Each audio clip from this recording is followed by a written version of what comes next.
Hi, everyone. Welcome. My name is Serena Mohan. I'm the Director of Public Programming and Events at the Preservation Resource Center. I want to thank you guys all for being here. We've been doing these classes 3 times a week on a variety of different historic preservation topics to keep everyone out there stuck at home, engaged with our amazing historic architecture in New Orleans.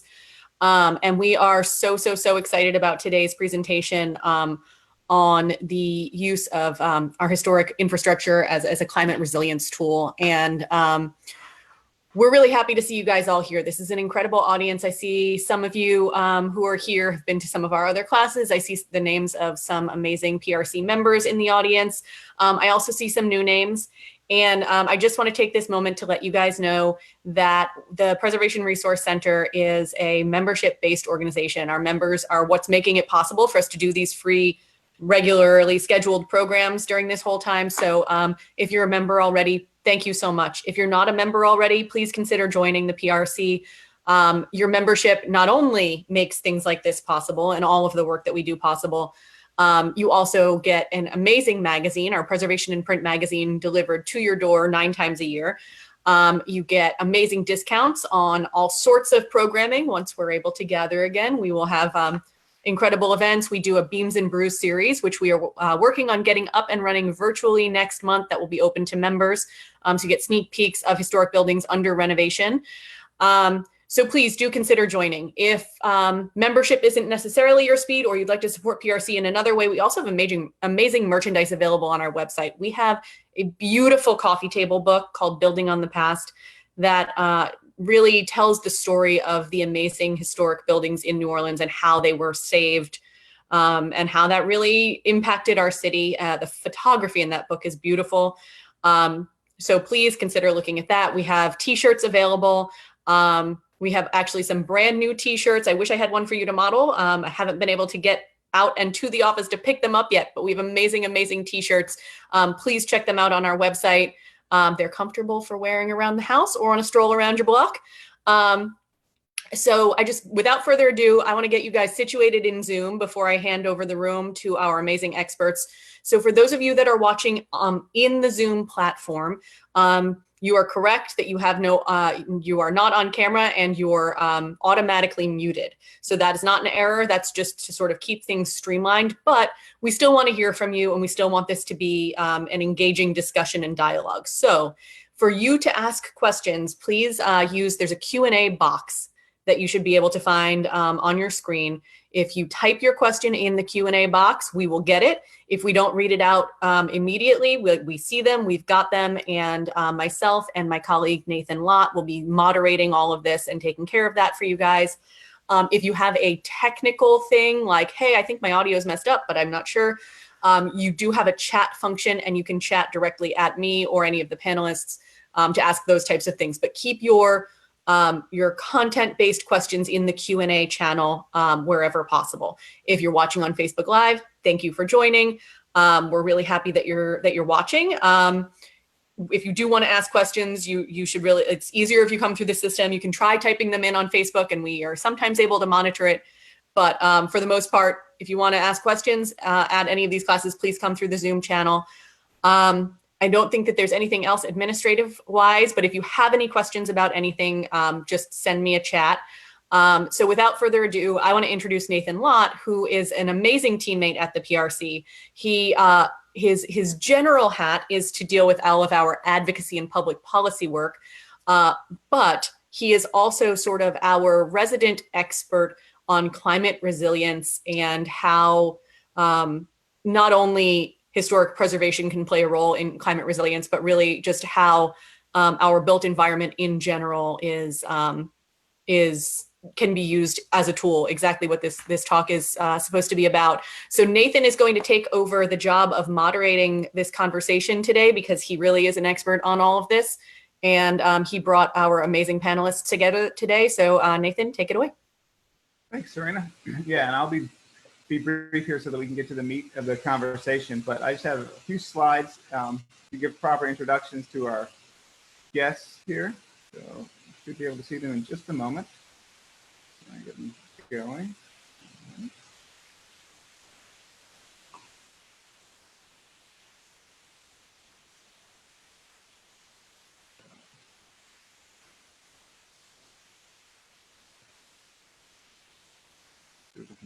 talk to Zoom. Perfect.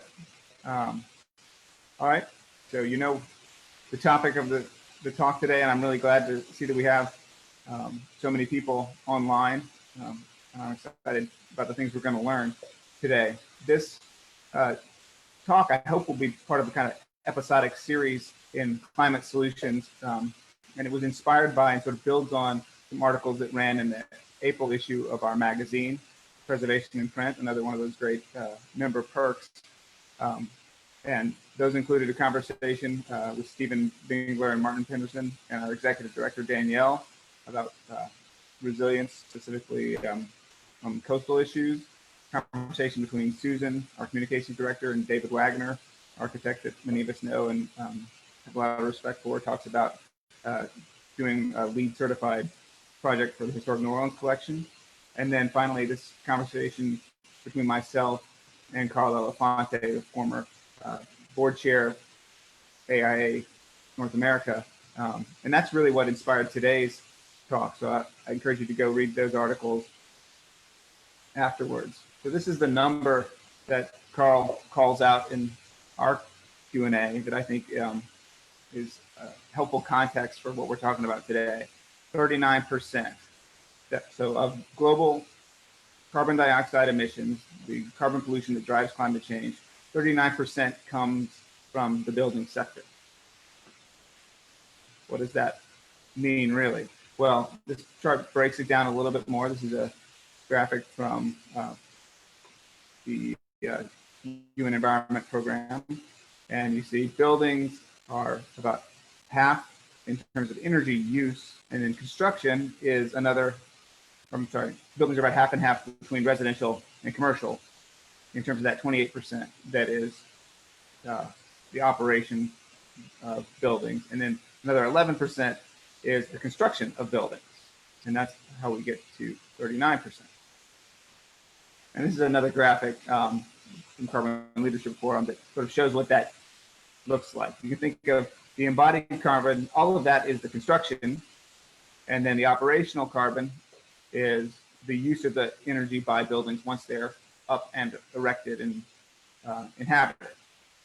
The thing I want to point out, and I'm sure that Andrew and Z will drill down into this, is that all of that embodied carbon, that construction carbon, is upfront. It's near term. It happens before the buildings can even be occupied.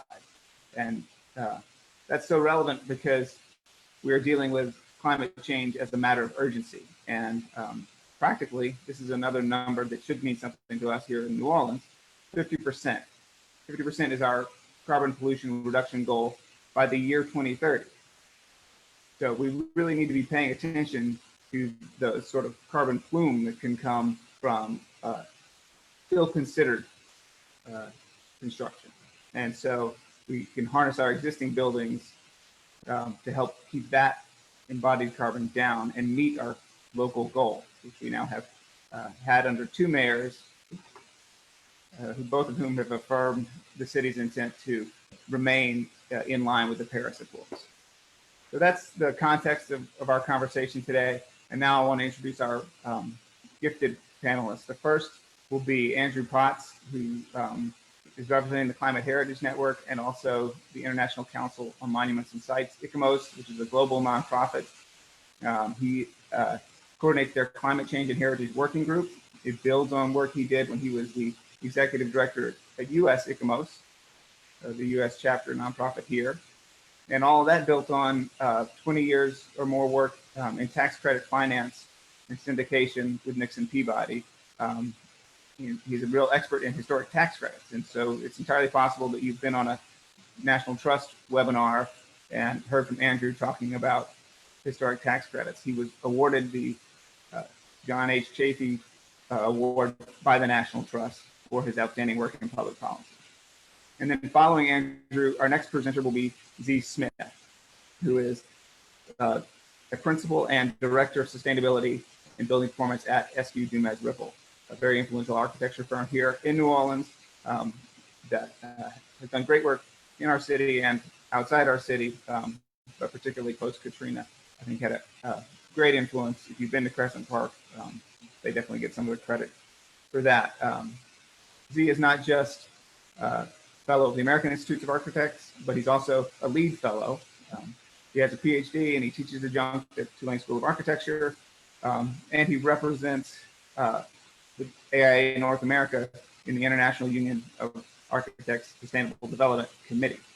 So he also brings a bit of an international perspective, as well as a local one, having volunteered with AIA and USGBC in Louisiana, amongst other organizations. So with that, I will end those introductory slides. I'll turn it over to Andrew as our first presenter. And so he'll present for a while, Dee will present for a while, and then we'll have lots of Q&A, I hope.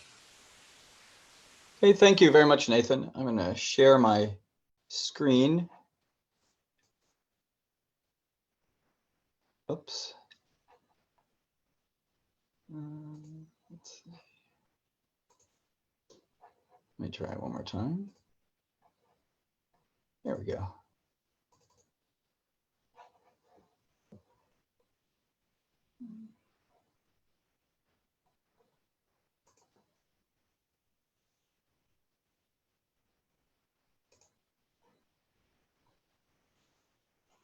There we go.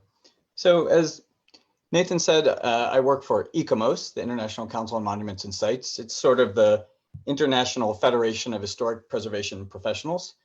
ICOMOS is headquartered in Paris, but I work for them from here in the US, from New York. And so greetings from a gray, rainy day in New York. I want to thank Nathan and Serena and the Preservation Research Center for organizing this, and also for keeping the focus on climate change, even while we're dealing with the disruption of the global COVID-19 pandemic.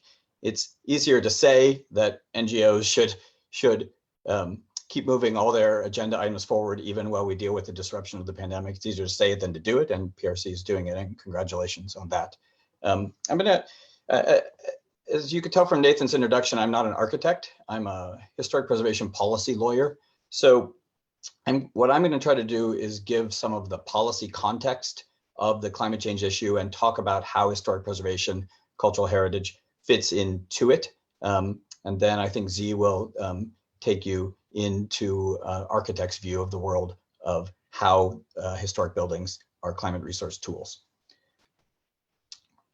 So in 2017, ICOMOS adopted a resolution where they committed our organization to helping mobilize the historic preservation field for climate action. But even while we were committing ourselves to doing it, I'm not sure we knew exactly what that looked like. What does the historic preservation field look like when it is mobilized for climate action? So we then spent about 2 years trying to answer that question for ourselves. And in 2019, we issued a report called The Future of Our Past, Engaging Cultural Heritage in Climate Action. Had 21 lead authors from 5 continents. That's a subset of the lead authors there on the right, 4 Americans. I'll post in the chat in a moment a link to the digital version of the report online. It's about 70 pages long, but 4 kind of headline takeaways from that report that I want to share with you. One, we found that climate change is the fastest growing threat, the most significant threats to communities and their cultural heritage worldwide. So if you care about safeguarding cultural heritage, you care about fighting climate change. The second thing we found is that there's a cultural dimension to every aspect of climate action. So all the things that need to be done to address climate change, historic preservationists have a role to play in carrying those forward. Third thing we found is that the aims and methods of historic preservation, sort of the way we do historic preservation, our methodologies, what we focus on, will have to change if we're going to make historic preservation fit for purpose in a changing climate, and if we're going to realize the potential of cultural heritage in climate action. And the last thing we found was that we in historic preservation are behind. We're not ready for climate change. We haven't taken on board the imperatives of the climate emergency. And so that only motivated us in ICOMOS to redouble our efforts. So what I'm going to do now is try to give a little bit of the kind of 50,000 foot overview of climate change. But while I do it, I'll try to start to introduce this idea of where historic preservation in general and historic buildings in particular fit into that landscape. Probably most of you know already that the reason why the climate is changing is because we're warming the planet. Human activities like burning fossil fuels and cutting down forests are introducing more and more greenhouse gases into the atmosphere. Those gases trapping heat and warming the planet, and that's what's causing the climate to change. The Intergovernmental Panel on Climate Change, the world's climate science body, says that we've already warmed the planet about 1 degree Celsius over pre-industrial levels. We've been releasing greenhouse gases in earnest for a couple of hundred years now as part of the Industrial Revolution. So we've actually already warmed the planet. So we've already changed the climate, and we're not going to be able to undo that anytime soon. And so one of the first things we have to do is we have to adapt to the climate change we've already caused. And there's a huge historic preservation dimension to climate change adaptation. I like to use an example from a friend of mine in Thailand, who's an expert in Thai traditional architecture, which in the north is designed for communities that have for hundreds of years, for millennia, consistently flooded.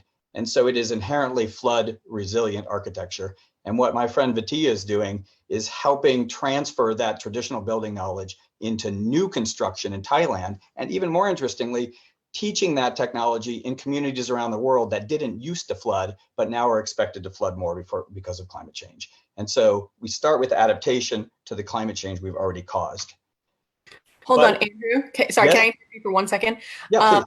So the way that the screen is sharing, we are seeing the presenter screen, which gives us sort of the next slide. Is there any way for you to try to show us the regular presentation? It would just make it bigger for everyone's screen. Sure. How do I do that? That's a great question. I'm not sure. If you share, when you say share screen, it gives you the ability to pick which screen you were sharing. So Yeah. now when you go into full screen, when you go into share, it should give you a choice. Yeah, it'll say And then- application or desktop. So you go to application and then it'll show you the screen with the big picture, basically. I don't see application or desktop. Oh, well, it's possible that you have a different situation. Application or desktop. So if you go to full screen, go to present, and then go to Zoom and share screen.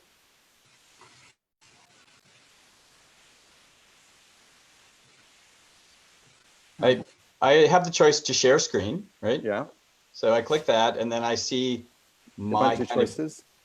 I see my directory of documents from my laptop, and I can double click on this presentation or other documents on my laptop. You may just have to make do. I'm not sure. I know that it depends somewhat on your operating system, because I'm able to do some things on my regular laptop that I can't do on my Chromebook. So the audience is sending in all sorts of wonderful bits and pieces that could all possibly be helpful. So I just thank you guys all for chiming in on this. There's a couple of different ways that this could work, I think, on Andrew's end. So, and also my apologies to everyone for this small technical glitch. We'll get it worked out in just a second. But Andrew, there's a couple of ways. If you're not seeing, when you click the green share button, Yes. it just says desktop. It doesn't say any. It says. It's all. What I get is a list of files from my desktop, from my own computer. Oh. Well, this is a good time for us to remind everybody that we can share the PowerPoints or slides as PDF, from all the content today with all of the attendees, or at least those who are interested. We'll be glad to email you out. The choices it gives me are screen, whiteboard, or iPhone. Those are not choices that I've seen on any of my devices, so that's interesting. I guess do screen. Yeah, that's what I was doing. So what do you see? So now it looks like we just see your, like the screen on your desktop. Yeah, so I see you clicking on play from the beginning. Yeah, because I haven't launched but now you don't see the slides? We do, but it's in presenter mode. Can you change it from presenter mode to Perhaps full display screen? settings up at the top there might do it. I don't know.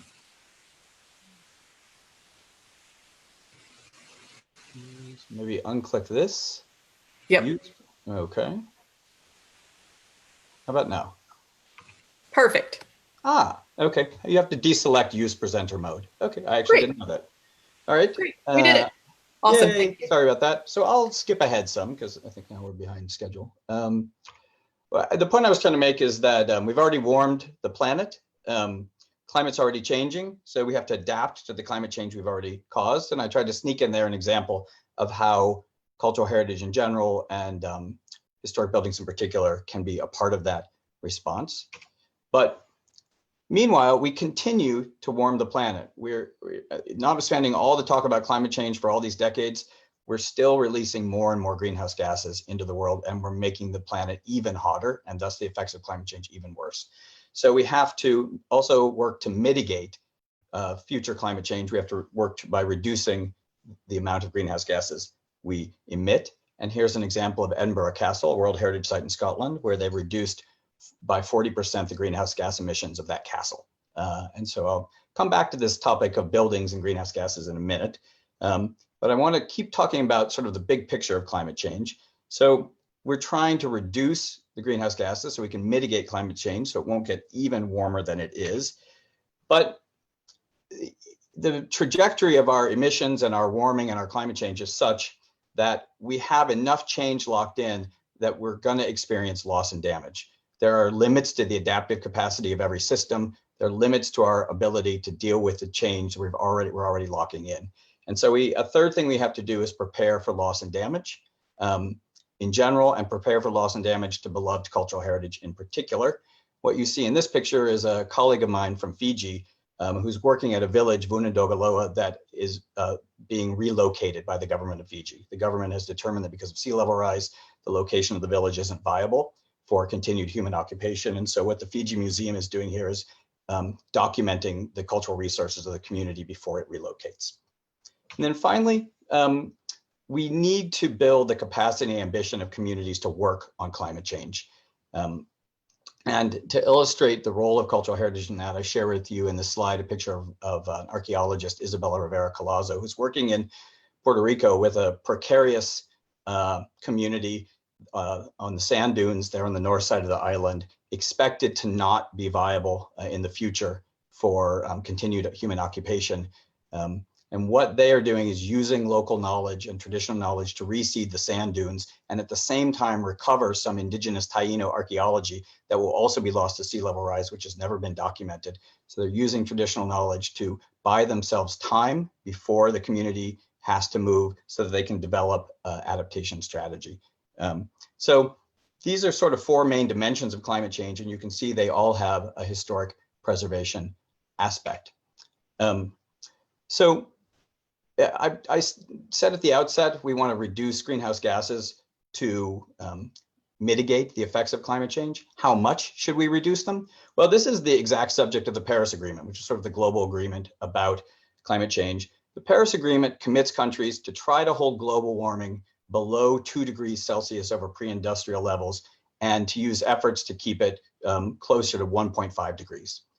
Last year, the Intergovernmental Panel on Climate Change did a study of the difference between heating the planet 2 degrees and heating the planet 1.5 degrees. And remember, we've already heated it 1 degree.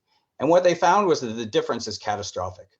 At 1.5 degrees of warming, most coral reefs, seawater coral reefs on the planet die. At 2 degrees of warming, they almost all die. It's a world without coral reefs.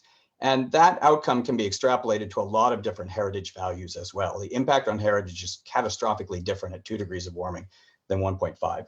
And so we have a real imperative to hold warming below 1.5 degrees for the health of the human race, and more specifically, for the safeguarding of cultural heritage. How do we get there? The IPCC said that to hold warming to 1.5 degrees, we needed to have rapid and far-reaching, unprecedented change in all aspects of society. We had to have change designed to reduce greenhouse gases, to decarbonize land use, buildings, cities, agriculture, transport, rapid and far-reaching change in order to hold warming below 1.5 degrees.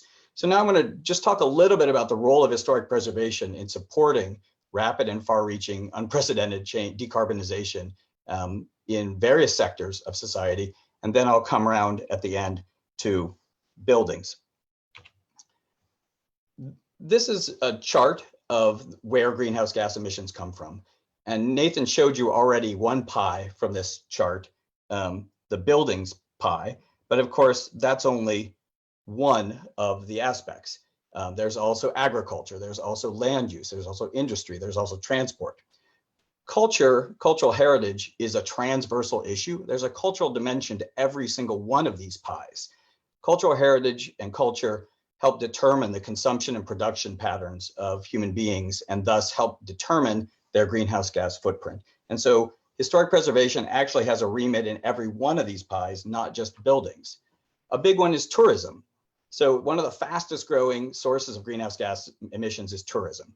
And so anybody who's encouraging tourism, anybody who's promoting cultural tourism, anybody who's promoting visitation of heritage places is contributing to the problem of climate change. And so that's obviously a key issue for us to grapple with in historic preservation. Agriculture is a huge source of climate change. And there's a big remit for historic preservation in that field as well. Everything from traditional knowledge of cropping and manuring as part of climate smart agriculture to the promotion of locavoric food patterns, a variety of historic preservation dimensions to wringing the greenhouse gases out of agriculture. Then we come to buildings and really the topic today. And buildings are arguably the most important place where historic preservation intersects with the imperative to reduce greenhouse gas emissions and to help do our part to hold global warming below 1.5 degrees. A lot of you will be familiar with the mantra, the greenest building is the one that is ever built. It's coined by Carl Elefante, the architect who Nathan mentioned before. And it really is a calling card for our field in the topic of greenhouse gas mitigation. It establishes that historic preservation is a fundamentally green activity. At our core, in our DNA, is the idea of reusing buildings, which is a good strategy for reducing greenhouse gases. At the same time, this idea that reusing buildings as a climate change strategy, I think, has become a little bit of a crutch for some in the historic preservation field who feel like as long as they're promoting the reuse of buildings, they've sort of done their part. There's nothing else they need to do to contribute to climate action. And I don't subscribe to that view, nor do I think we've really even realized the full potential of our own mantra, the greenest building is the one that's ever built. On this slide, you see a building in the background. That's 270 Park Avenue in Manhattan. It's not a designated historic building, but it's considered by many to be a historic building. It's also slated to be demolished. It would be the largest ever in the world ever demolished at 50 plus stories. It also happens to be a LEED platinum building. So we're talking about a 52-story LEED platinum building with tremendous heritage values that's going to be demolished. It's an extravagant waste of sunk carbon. And there was a historic preservation campaign around saving this building. But what's my point? Never in that campaign was the greenhouse gas implications of demolishing this building raised. No one computed the avoided carbon cost of saving this building. No one really made the argument in the historic preservation field that demolishing this building was reckless in the era of climate change. And so if we had really taken on board the idea of the role of reusing existing buildings as a climate change strategy, our movement would have made those arguments, and we didn't. And so I agree with the premise that the greenest building is the one that's already built, but I think we have to realize its meaning and potential as a climate change strategy. And I think we have to do a little bit more as well. I'm showing for a second time the slide Nathan showed at the outset, which is the greenhouse gas emissions from the building sector. You can see they are sizable. And so what is the role of historic preservation in getting these down, in reducing the greenhouse gas emissions of the building sector? Of course, retrofitting existing buildings for energy efficiency is great, and reusing existing buildings is great. In the ECOMOS report I showed you at the outset, we actually identified a number of additional ways that historic preservation can contribute to this issue. And I list them here on this slide. In terms of reducing the demand of the building sector for energy and thus greenhouse gas emissions, Building reuse, as I said, promoting the reuse of existing buildings, not only or even not so much because of the carbon that was invested to build them in the first place, but because of the topic of avoided carbon. How much carbon would we have to outlay to build a new building when we could focus that use on an existing building? That's really the key question when it comes to climate change. And so avoiding carbon of new construction by reusing buildings that you already have. That's a key thing we in historic preservation contribute. Second is reducing the operational emissions of existing buildings. And then that's going to be talked about a lot more in this program. The third is looking at the embodied carbon in the materials that go into rehabilitation. So there are new materials that go into the rehabilitation of old buildings, and how much carbon was outlaid to make those new materials in the first place, to bring them from where they were made to where they're being installed. Another major issue that we identified was the question of traditional building knowledge and trades. Both how do we teach traditional building knowledge, low carbon, place adapted solutions for use in new construction? That's a big remit of ours. And then also, how do we supply the skilled tradespeople that are going to be needed to retrofit all those millions and millions of square feet of historic buildings? If we started retrofitting at the scale that's needed, we would run out of the craftspeople to do it. So that's another question for us. There's also issues on the supply side, which is to say, how are we powering the historic built environment and how are we powering the world? How much do we oppose and how much do we facilitate renewables, the siting of renewables, putting solar panels on historic buildings, locating wind farms in cultural landscapes? This is an intersection between historic preservation and decarbonization that we have to address. Electrification, it doesn't matter how green the grid gets if a historic building is powered by heating oil or other dirty sources. And so we have to electrify our historic buildings. And even the traditional knowledge of power generation, from windmills to water wheels. And so these are all ways that historic preservation contributes to decarbonizing the building sector. And I'd add one last one, and that is using the power of heritage to drive the ambition to decarbonize. So I mentioned at the outset, Edinburgh Castle. The people that own Edinburgh Castle, it's the Historic Preservation Agency for Scotland. It's called Historic Environment Scotland. And Historic Environment Scotland is very proud that the interventions they made in that castle reduced the greenhouse gas emissions by 40%. But in my opinion, that's not even their best contribution. The most important contribution of Historic Environment Scotland to picking a tough building like Edinburgh Castle is to show that if that castle can be retrofitted for energy efficiency without loss of heritage values, then so too can every old building in Scotland, every vernacular building in Scotland be retrofitted successfully for energy efficiency. They also took the most iconic building in Scotland, the symbol of Scotland, and made it a symbol of decarbonization and the will of the Scottish people to reduce greenhouse gases. And so when we tackle our iconic buildings, we also make them symbols of our community's quest, our commitment to decarbonizing. My last two slides. I mentioned that we're trying to hold global warming to 1.5 degrees and not even let it creep up to 2 degrees of warming over pre-industrial levels. We know scientifically how many metric tons of greenhouse gases can be emitted before we see that goal of holding warming below 1.5 degrees get out of our grasp. And so we have to be cognizant that, yes, every gesture is helpful, but at a policy level, there are calculatable metric tons of greenhouse gases that we have to worry about. So at a broad scale, we have to be scientific about our approach to decarbonizing the historic built environment. In this chart, you see one think tank stab at this. In the middle, in the colorful bars there, you see various interventions they have proposed in the built environment, and they have computed the metric tons of greenhouse gases that each intervention would result in at their scale. And so this is the way I think we also need to think about decarbonization. Every city has a carbon budget. New Orleans has a carbon budget. What is the allocation of that carbon budget to the historic built environment? And where are we now? Are we exceeding our carbon sub-budget? Let's say we wanted to get the historic built environment of your city down below its carbon budget. What interventions would we have to make in the built environment to get it there? And importantly, can we make those interventions within existing historic preservation design standards? If not, if we can't get down to our sub-allocation of carbon for the historic built environment within existing historic preservation design standards, then what? Change the standards or perhaps ask for a partial exemption, move to powering our buildings with green energy. I mean, there's solutions, but the question needs to be asked. And then finally, I want to end on this topic of co-benefits. The gold standard of climate action in international policy is to look for activities that advance decarbonization, advance climate action, while delivering other societal benefits like attacking poverty, attacking inequality, sustainable development.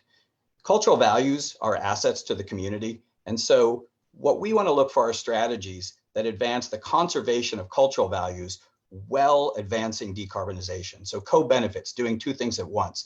This is really our highest and best use, I think. And our argument is to look for those activities, look for those ventures that conserve cultural heritage, advance sustainable development, and lower carbon at the same point. And that's really our highest and best value add to the climate movement.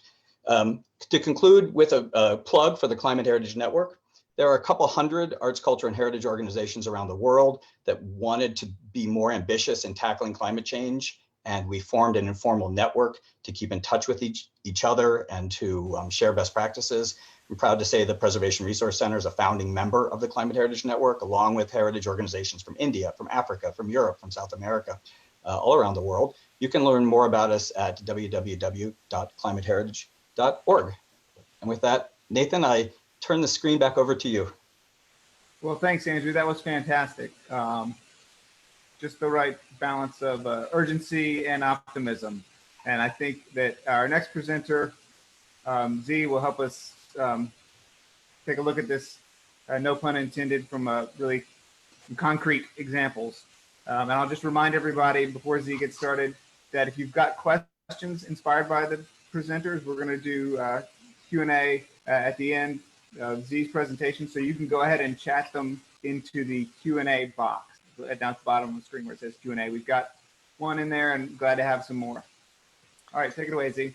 Great, Nathan. Well, I'm going to try to go a little quickly to pick up a little of the time lost. I don't know if we're allowed to run long for the Q&A session or not. What's the status? Yes.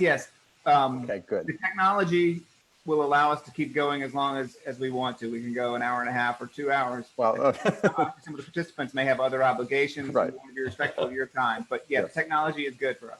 Good. Okay, so no penalty for the technical glitch. Great. So hi, everyone. I want to talk today about, well, the title that was handed was Historic Buildings as a Climate Response Tool. And I just want to show as an example a project that I admire deeply, not done by my firm, done out in Grand Junction, Colorado. This is a federal building that is constructed first in 1918. It went through a deep retrofit, making it a much more comfortable building for people to be in. And it's a net zero energy building, which means that the amount of energy that's generated by the solar that's sitting on the roof that you can't see from the street on an annual basis balances all of the energy that this building will use.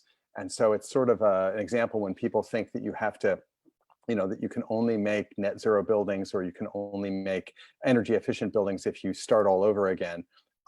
It's simply not true. There are lots of great case studies out there, and some of them are quite beautiful.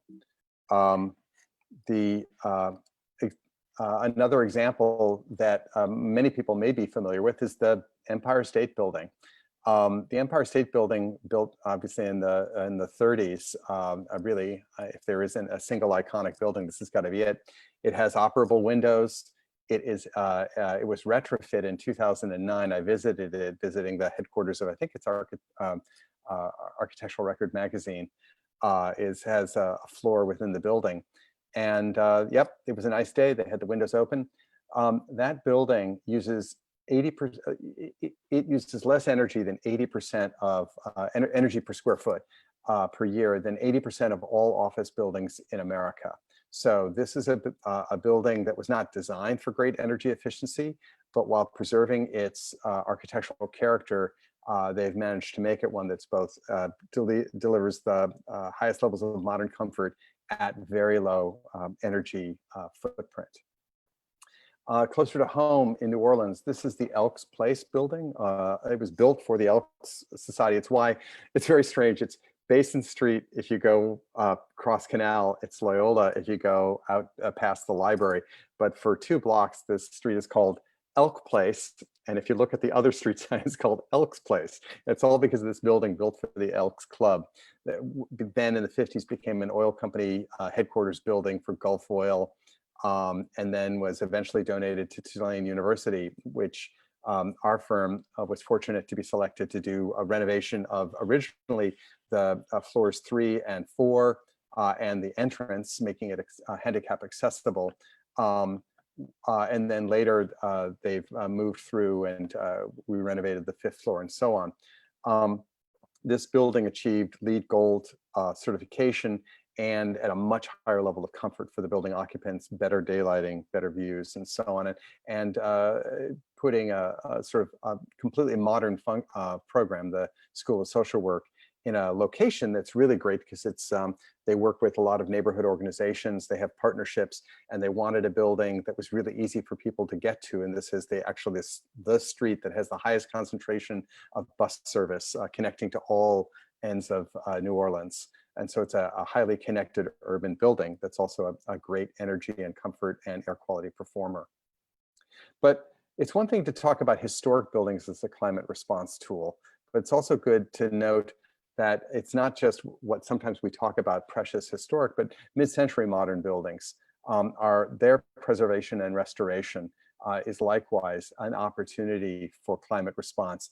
This is the 1952 SOM Skidmore, Owings Merrill building that was built for the Pan American Life Insurance Company. It went through many other incarnations. It is now the headquarters building for the VA hospital. It's where their administration and management have all their offices. This building it beats the energy code by 22%, and it's a delightful building to be in. But now I want to kind of stretch the title of this session to say that ugly buildings have a role to play as well, or underloved buildings is the polite way to say it. This is a rendering of, we're working on the renovation of a project up in Baton Rouge for LWCC, and I've mistyped Louisiana, and first constructed in 1988. And I'll talk a little bit about that building and how we've transformed it and cut its energy use to essentially less than 1/3 of what it was, almost down to 1/4 of what it was before. But finally, for those who are active PRC members, for those of us who live in historic, or let's just say it, older buildings, I live in a shotgun Camelback here in New Orleans. This building, in 2010, we bought it in 2009, and in 2010 we did a retrofit of that building. We took it from spending around $2,500 a year on utilities to spending under $250 a year, cutting the energy use by 90%. And in terms of our response with resilience, when the wires get blown down, this home has the ability to island off the grid and keep going. So old buildings matter just by their sheer. We have many buildings out there that were built in the last, in decades and decades ago. But when we talk about saving historic buildings, we can't just say, let's just look at the buildings, pre-1920, because the total number of buildings, this is in the country, the total percent of the floor area, it's around 5% of all the floor area is before 1920. So we can't just be prejudiced and only say those are the buildings worth looking at. We can make big differences all the way across the spectrum by age. One point of pride is that even before we start retrofitting, older buildings, because they tended to be built in a time before heavy dependence on mechanical heating and cooling and used daylight, natural ventilation, and so on average, this is a government survey of all commercial, meaning non-residential buildings in the US. And what the embarrassing truth is that the average building built before 1920 has a lower per square foot per year than the average building built in the 60s, 70s, and 80s. And it's only when you get to very recent construction that they start to do better. But just to put the context, it's already been covered here. The science is settled. We know that carbon emissions are the contributor to why the planet is changing, why the climate is changing. And in fact, we have what was being described as a carbon budget, which is we know how much carbon, we can model that really well, or scientists can model really well the amount of carbon we can put in the air and how much temperature change we'll get. So if we want to stay within 1.5 degrees of temperature change, we have this very small room left in the bucket. And that's about 10 years at current emissions. That's why people say we have 10 years to fix this. But the nice thing to know is that even if you have a friend or a neighbor who doesn't believe in science and doesn't believe in climate change, there are all kinds of co-benefits to making existing buildings better that are worth doing. This slide in one form or another has been shown before in this session here, just to say that the operation of all the buildings that exist today is about 28%. And we can work on those by retrofitting those buildings and making them more and more efficient. But the other thing we need to pay attention to is the emissions from construction. And this is the amount of emissions from the buildings that we're building this year alone.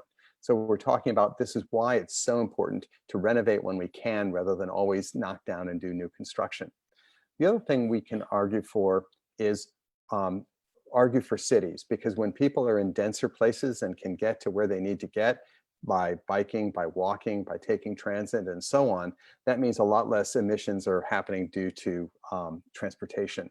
So the built environment has a huge impact, and preserving existing buildings is about part of that.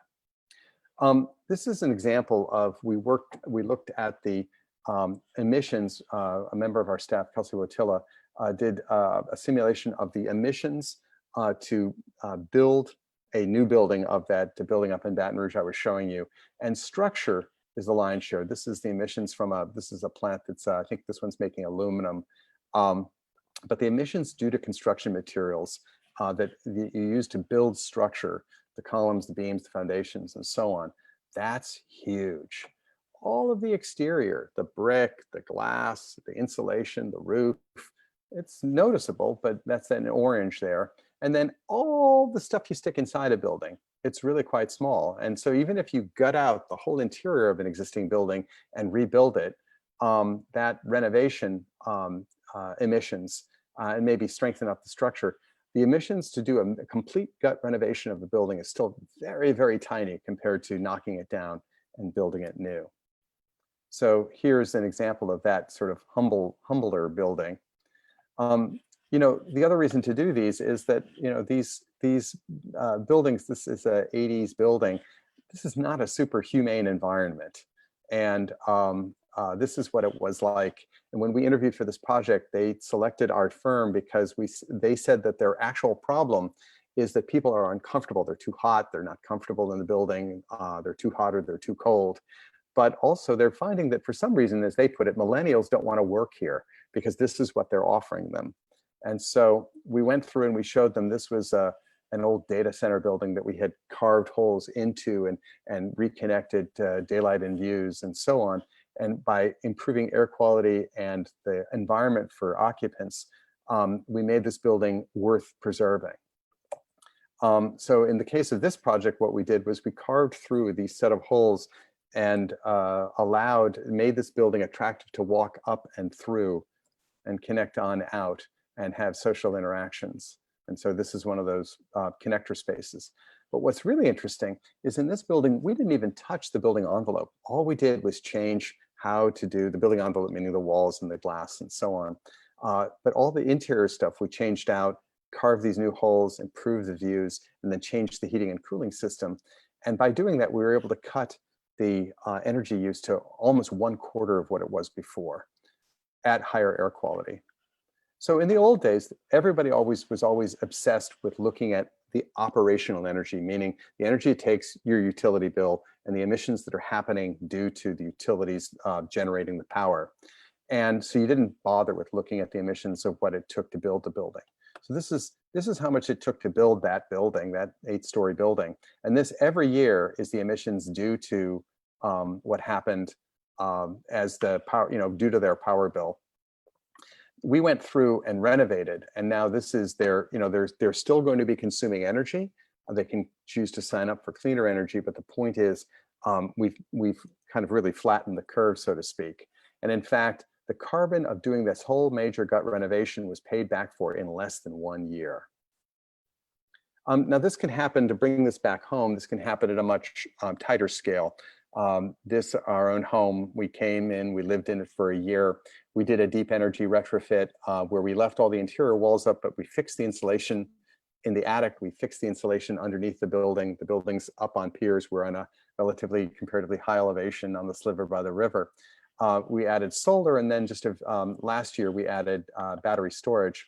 We were able to cut our energy use from being 1.8 times that of a typical home to being about 1/3 that of a typical home. And then we offset the balance with solar on the Camelback, on the shotgun Camelback.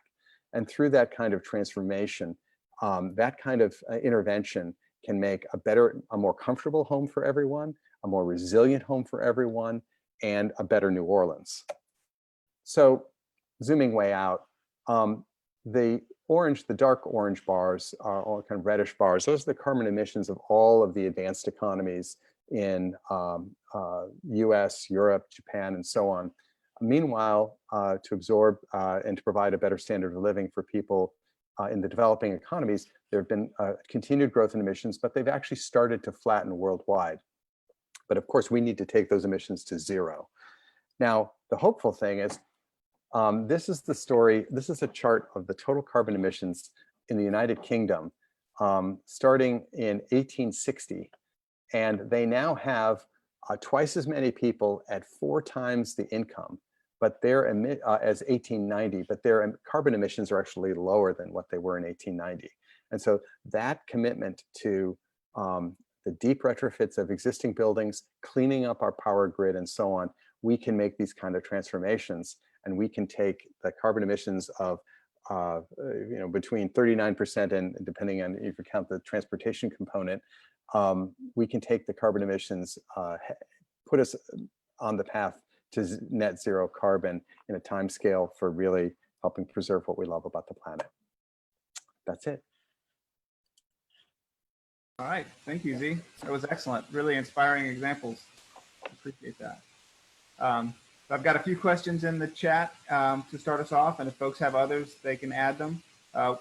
One of our attendees was asking about sea level rise and flood risk resilience and steps to mitigate that. So I want to let everybody know we're actually currently in the process of planning the part 2 in this informal climate solutions series that'll be solely focused on high performance landscapes, flood risk reduction and resilience in the New Orleans context, living in a bowl where it rains 60 inches a year. So we don't have to dive into that too much today, but you should definitely stay tuned because we are going to give a full hour to that topic in the coming weeks. There's a question here for you, Z, on the price per square footage comparison between an energy efficient rehab and energy efficient new construction. I think that gets to kind of some what are obviously going to be client concerns, right? Right. Is one inherently cheaper? Well, what's been interesting for us, we worked on I didn't show a project, McDonough 42 School. There, because they were accessing historic tax credits, and the constraints that were placed on the project was they had single pane glass. They could only come back in with single pane glass and restored the existing wood windows. They were not allowed to add any insulation. And yet we were able to cut their energy use by well over half in that building. And that's without, touching very much, that's preserving all of that kind of historic character. And so the interventions were actually quite light by comparison. So that they needed to put in a modern air conditioning system no matter what. It was a very minor increment to make it a highly efficient system. We paid really good attention to air sealing in that project, and that made a big difference too from how leaky the building had once been. So it's hard to give a simple answer, just to say that often what motivates a client with an existing building that would like to renovate it is comfort.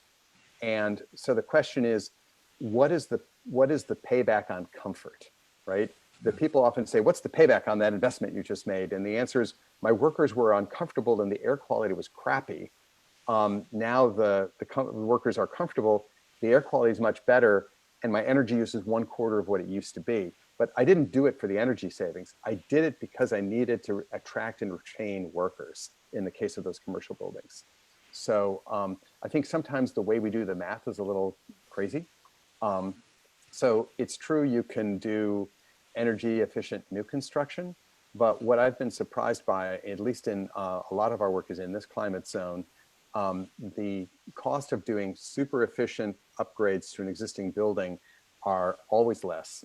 I've never seen it cost more to do that than to knock down the building and replace it, if that's a kind of a place to start it. But it's, I hate to sound squirrely, but I would say it's very case by case what those investments are and how much they cost. Sure. Another question here for you, Andrew. And he was kind of, I think, talking at this topic just now. Could you give some more examples of co-benefits? I mean, so obviously a great work environment, healthier air to breathe might be a co-benefit in the example Z was giving. But you specifically talked about co-benefits, and there's an interest in addressing inequality between the global south and global north, for example, or environmental justice and race-based inequality that we have in this country that the questioner is particularly interested in. Do you have some examples of co-benefits in that space for climate action? Yes, sure. We make a lot of claims, and I think, believe strongly in the benefits that historic preservation delivers for society. It delivers, it creates pride of place and sense of place that helps glue the community together. Social cohesion, for example, creates better citizens. The National Historic Preservation Act tells us that historic preservation inspires people, encourages them to learn. So there are a lot of different benefits that we can drive. Also economic benefits, jobs, and wealth building, creativity. And so the question is, how do you take the strategies that advance any of those benefits and layer onto them activities that reduce greenhouse gas emissions, so that you get a strategy that both reduces greenhouse gas emissions and drives those other co-benefits. So for example, promoting historic settlement patterns, dense, walkable, mixed use, mixed income neighborhoods. That's a historic settlement pattern. That's the layout of most historic districts. There's a lot of evidence that that pattern of living promotes creativity, wealth building, economic integration. It also decarbonizes. And so to the extent that we can revalorize the neighborhoods built on traditional settlement patterns and encourage new neighborhoods to be built in that way, then we're delivering co-benefits. Just to say something very quickly about equity, there's a huge risk that climate action in general, and even climate action in historic preservation, will amplify existing inequality. So for example, the starting point for climate risk mitigation is to understand the values that you're trying to protect. Well, to the extent that the values of communities that have been traditionally marginalized aren't well inventoried, aren't well documented, they're not going to be taken account of as something to be protected in climate action. And so being more equitable in the way we document and value heritage will be a better input into climate planning, climate risk mitigation. Having transparent frameworks where we can see how dollars are being allocated to climate adaptation, who gets a levy, who doesn't, to protect a historic neighborhood. These are things we have to take on board when we marry climate action and historic preservation. Well said.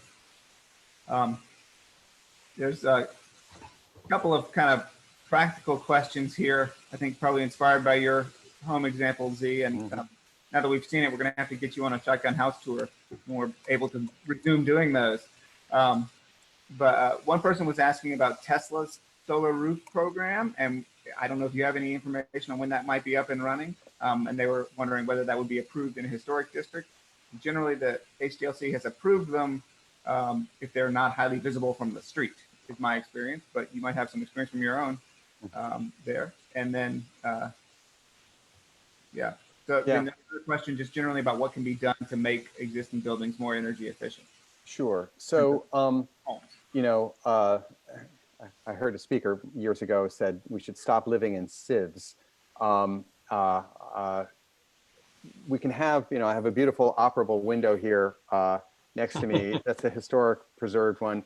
The one behind me over there is a reproduction, a historic reproduction wood window.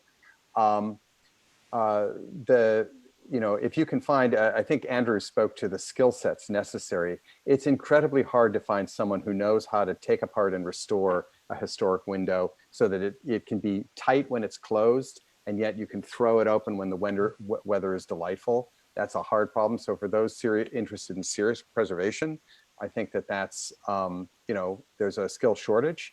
If we had a serious commitment with a kind of pipeline of, every year we'll have this much work, then there would, you could have job training programs for people, upskill people locally, and that would be great, a great win-win. What we find, what I found in my own home and other homes too, is that they do these things called blower door tests where they stick a thing that looks like a big box fan in your front door and tape around it. And then they found how much your house just leaks. You can make a house that you can throw open when the weather is nice, and should be tight as a button when the weather isn't nice. If we're gonna have air conditioning, then we shouldn't be air conditioning the whole city. We should be air conditioning our houses. So air sealing, more efficient heating and cooling systems, and then installation. In some historic projects we've worked on, there's a kind of almost strange fetishization about, we want to be able to take the building later on. Yeah, we'll let you insulate it now, but we want to make sure that the insulation, you could pull it out in the future. And the question you have to ask is, do you think that there will be a time in the future where we don't need our buildings to be insulated? So, it's a minor difference of opinion, I guess I have with some of the guidelines that we sometimes see. But our experience is that it's been possible to achieve a high level of air sealing when we need it, and yet have a building that does not get worse where moisture drive is not going to cause rot in the building, which is, these buildings were built to, quote, breathe, which meant that when they got wet, they dried back out because the air would flow across them. You can make a building that breathes on its own and leaky, or you can have a building that you can keep comfortable and efficient, but you can't have both. So we can make buildings that keep the historic structure clean and dry, and avoid rot. But if we want good air, and good air sealing. So all of those things are things that are doable and relatively affordable. As to the Tesla roof question, I answered it offline on the chat box, just to say there's a lot of desire for these things that look just like shingles. They're basically grown on either glass or plastic or laminated behind it so that it looks kind of vaguely like slate when looked at it from the street, and it looks like a solar panel when looked overhead. They've presented some numbers that say that those things are, quote, competitive with the cost of a new roof. I think it's competitive with the cost of a brand new real slate roof. It's probably not competitive with your Home Depot asphalt shingle roof replacement. So, in our own case of our own house, there's only one place in the neighborhood where if you squint and look between somebody's garage, you can actually see our solar panels, and that'll be probably the best bet. At the end of the day, it's nice, it's fun to make a net zero building. What makes more difference is that we pressure our utility to commit to net zero clean energy. I think that putting our utilities on the track to net zero carbon emissions and making our buildings all electric is the pathway we want to get on. And when we have the opportunity to put solar on a roof, that's fun. Net zero is still fully supported in New Orleans, but in the rest of the state, they're kind of stepping away from it. So what that means is we need to tighten the screws on our utility grid to become cleaner. And Andrew, you referred to that as one of the strategies as well. And there may be some buildings you said where, perhaps they have such heritage value that we don't want to make all of the changes that we theoretically could. And so one of these questions here, I guess, I'm not sure if the audience member was getting at a distinction between really landmark buildings and just historic buildings, or getting at a question between historic buildings and older buildings. I think you both talked about them and the imperative to look at the whole of our building stock as an opportunity to increase efficiency, whether it's something that is a landmark or just existing house in Gentilly or somewhere that we might look past if we didn't have that mindset. But another questioner here is asking about the guidelines, particularly the Secretary of the Interior standards, which I'm sure you both know well from having worked on historic tax credit projects and preservation projects. Do you see conflicts there, either of you, or have thoughts about where those standards go in the next 5 years if we want to tackle this challenge / opportunity? Andrew, why don't you go first? Okay. I mentioned at the outset that ICOMOS's view is that the scale and pace of change from climate change is so great, unprecedented, that it will challenge historic preservation standards and methodologies. And we have to rethink some of those, all of them really, in light of climate change. We've seen a little bit of that in the United States, for example, when after Superstorm Sandy, there was an imperative to elevate historic buildings. And thinking of the National Park Service, for example, about authenticity and significance and integrity, authenticity and integrity were modified by virtue of that elevation imperative. And so I certainly am not advocating for loss of heritage values, but I think there is a need to test the Secretary of Standards against what's needed to decarbonize, not just achieving some level of efficiency, but achieving the level of efficiencies needed to hit stay below 1.5 degrees warming. And so when you stress test those standards, you may find that many don't implicate the ability to decarbonize at all. And some do in ways that are unexpected, and there are possibilities of retaining heritage values through other approaches while allowing decarbonization interventions to go forward. So I think it's important that we test our standards scientifically against the level of decarbonization that's needed and try to find what the bottlenecks are. And the last thing I'll say is there is also an issue of cost. There was an earlier question about equity. Retrofitting old buildings for energy efficiency is not going to, in the future, will not just be a nice to have thing, it will be an imperative. And so we're going to have to retrofit every existing building. And so the cost can't be prohibitive, particularly for low and moderate income occupants of historic buildings. And so what we have to get to is a point where there is a package of interventions that conserve the heritage values, that achieve the decarbonization goals, and which are affordable to the owners. I think that says it for me too. Maybe should, why don't we address some of these other questions that are up there, interesting ones. Yeah. So we have someone who's asking about documenting communities that might be at risk as a heritage strategy, and how to go about identifying those places proactively before they begin to feel the effects of climate change and start losing some of their heritage values. Andrew, do you have some thoughts or examples? You gave the one in Fiji. Are there other places? I know that we have Ile Jean Charles here has been very much in the news as an example. Yeah, on the topic of, we know that planned relocation of neighborhoods and communities is necessary. The World Bank estimates that over 100 million people will be displaced in the next 30 years by sea level rise and other climate impacts. We have a real obligation in historic preservation because the community trusts the historic preservation world, historic preservation institutions, to safeguard those assets and take a long-term multi-generational view about the protection of those places. And so if we are asleep at the switch of these issues, then we are going to be derelict in our responsibility to take the long-term view in the safeguarding these places. So it's important that historic preservation constituencies be skilled in downloading climate modeling, downscaling climate modeling, looking at the 20, 30, 40-year horizon of the viability of places. And where those places are truly so challenged that planned relocation, retreat needs to be on the table, where there are historic resources at issue, we ought to be having an honest conversation about that with communities and starting the process of seeing what that looks like. And where communities do get to the point where planned relocation has to be considered, then there are a lot of heritage strategies for documenting the heritage memorializing the heritage that will be left behind, for conserving the heritage of the communities, tangible and intangible, in the moving process.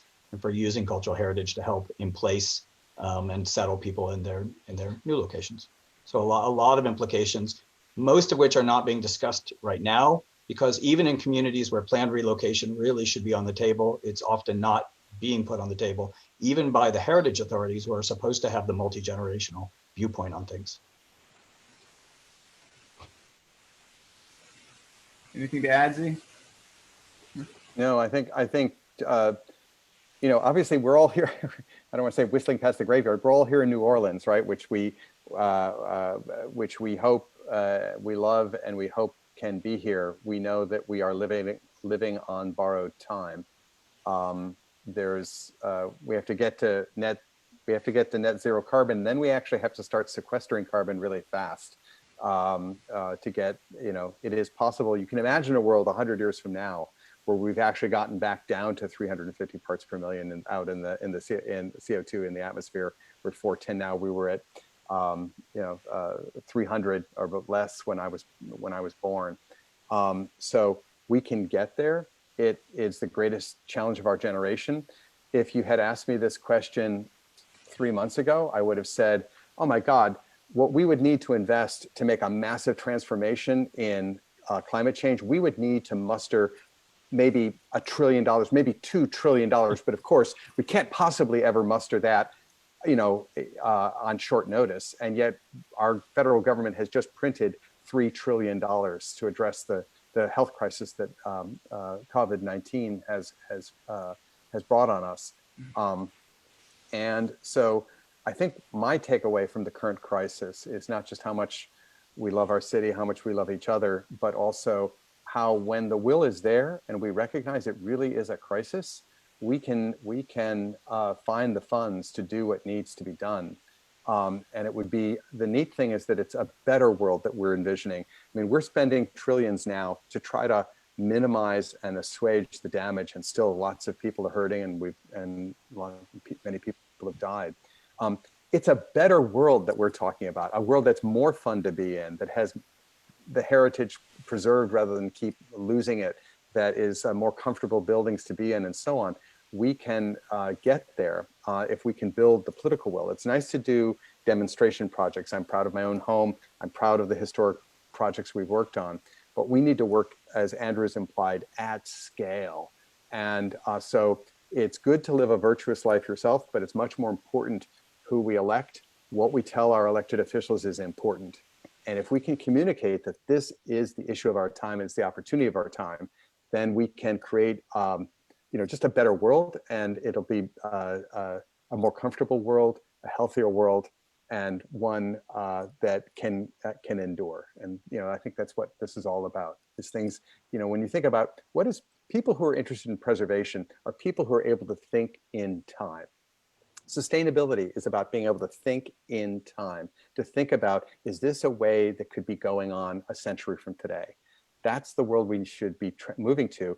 And what the science is telling us is we have to move there in 10 years, or we can't wait to 10 years and then start. We have to be well on that path in 10 years. So now's the time to do it. We can do it right now. Yeah, that's very inspiring. And I think about our city has a climate action plan. We also have a resilience strategy, and then we also have a master plan or comprehensive plan. And I'm not sure that we have fully integrated those things together in the way that your presentations both suggest we need to. As we look across our built environment, our comprehensive plan, master plan doesn't really take into account carbon, at least not explicitly to my awareness. So the policy aspect of it, you mentioned, it happens at the local government level in terms of where local government has oversight, happens at the public service commissions and utility regulatory level, and then obviously on up into state and federal. We did get one remark here referring to better air quality during the pandemic. And I think that it's probably undisputed, I can't put numbers on it, but just so many people staying at home, it's caused obviously for the great decline in the pricing of oil and gas right now. But nobody's driving to work, or very few people are driving to work. The people who are driving are essential workers. They're bringing you your food. or they're going to shifts at the hospital. And just that decline in driving has resulted in a improvement in air quality in many places and a drop in carbon emissions globally. I like to think that it maybe at least will be a short-term counterbalance to the massive carbon emissions that came from the wildfires we saw in Australia and Brazil that people were worrying about, hand-wringing about 6 months ago. Yeah, I think what the inspiring part is how quickly some of the natural systems are bouncing back. You know, so we've perhaps seen on the news the photographs of the canals of Venice. They haven't been blue and transparent in decades, and in really just months, they were able to recover. So, I mean, to me, that's a very hopeful sign, which is that if we just stop screwing junk up and dumping our crap everywhere, a lot could come back. Unfortunately, this little hiatus has come at such tremendous cost. So we don't want to say, you know, humans are the problem. We need to be able to provide a way that, and there is a way, we all know it, of providing a great standard of living, the ability to move, and so on, and the ability to be comfortable without doing all this pollution. We can do it. This is giving us a kind of, it's like a little crack. It's like walking down the streets in the French Quarter when you look through and you see through the little archway, garden beyond, right? You can see that better world. It's right through that window when you look at it, right through that opening on the wall. We've been given this little opening to what that could be like. And what we have to do now is say, hey, wait a second, these systems will come back. We just have to stop beating on them. And it's, you know, yes, it'll cost money, but people will make money. You know, there are lots of great jobs doing these retrofits. There are lots of great jobs converting us to a clean energy economy. But what's unclear is, I think, you know, if we could commit to it and with a set of systematic steps each year. It's been one thing that, you know, Andrew talked about the Paris climate commitments and so on. It's really easy to commit to things for 2050. It's even easy to commit to things for 2040. What we need to commit to is things by the end of 2020. And then what we're then going to do in 2021. And so I remember when Mitch Landrieu was running, he talked about, we have the certain number of blighted homes and we want to have that blight number down by a certain number every year. If instead what we said is we want to sweep through the 200,000 homes or 150,000 buildings in New Orleans. And our plan is we're going to address 10% of them every year for the next 10 years. And all of them are going to be upgraded. Just like we said, we're going to sweep through the public school system and either renovate or reconstruct all of the schools. We need a plan of that scale and scope for our city and our state and our country. And that's what we can work for. We can then point to the existing case studies like Andrew has shown, and maybe I've shown a few too, that says it's possible. It's fine that it's possible. Now we just have to make it universal. Excellent. Anything to add, Andrew?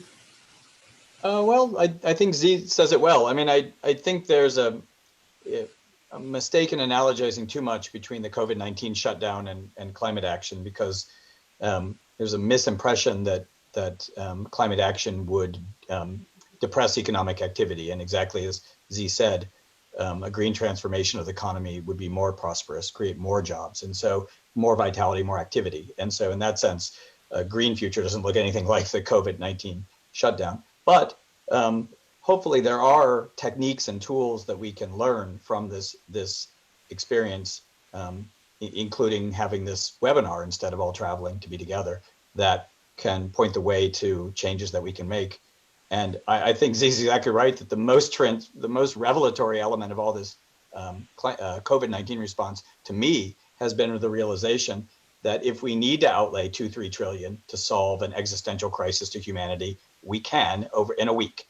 And we have an existential crisis to humanity. It's called climate change. And so we've seen in the pandemic response our capacity for transformative action. And we need, exactly as Z said, we need to learn that lesson and apply it to the existential threat of climate change. Well, that's great. Thank you both for your time today. I've just got a few closing slides of some resources I want to share with folks, if you'll allow me. And there's some high praise in the comments. So I really want to thank everybody who gave us their time today, a little over an hour. Apologize for the technical glitches, but I think we got past them without too much trouble. So I hope that you can now see on your screen, and you'll be able to see in the archive, when we archive this webinar online, a list of some articles from our magazine, Preservation in Print. Because it's loading, hopefully it'll load up quickly here. But one of these does address historic wood windows and rehabilitations for historic wood windows, which is a question I saw in the chat box. And we've done a prior online class of specifically about rehabbing old windows. You know, it's a big DIY project, but there are definitely some great firms. And the good thing about doing that with an existing historic house is you can tackle one room at a time. If you really want to get high quality product, you don't have to do the whole house at once, perhaps. But these are some articles that have appeared in our magazine, and encourage everyone to read those that deal with climate change or energy efficiency in some way. And this is another list of further reading. This includes the ICOMOS report that Andrew shared with us, the action plan for the Climate Heritage Network, where he's working now. Also, the Park Service has a cultural climate change strategy, and then some of the cities' climate change and resilience strategies, amongst others. Then these additional resources here, I want to call out Energy Smart NOLA, particularly at the top there. They do have programs for both commercial and residential property owners, underwritten by what you're already paying on your energy utility bill. So take advantage of that. You're paying for it. Get a home energy audit, or look into some of the weatherization assistance if you qualify for that. And the city also has a big buildings energy challenge. So if you own a big building downtown, you could look into that. But here, this is a range of resources, particularly on the kind of practitioner side. They're looking at how to build more efficiently, how to retrofit the buildings we have, and then how to develop tools that will be low carbon building materials for both new construction and retrofits. So you can dive in as deeply as you want with those links there. And I'll just close by thanking you. I want to thank Andrew and Z especially. I want to thank Serena for her able technical assistance, and for her organizing and promoting the whole team at PRC. If you're not already a member, there's the link. You can join. You can also follow us on social media. You can buy a cheeky t-shirt or a gorgeous coffee table book. And of course, you can go to prcno.org/events to learn about more of these online classes throughout the remainder of May. All right. Any last words, Serena, or anyone else? This was awesome. Thank you, guys. All right. Thank you so much. Thank Bye, you. everyone. Everyone being Goodbye. here. Have a great rest of the afternoon. Vote.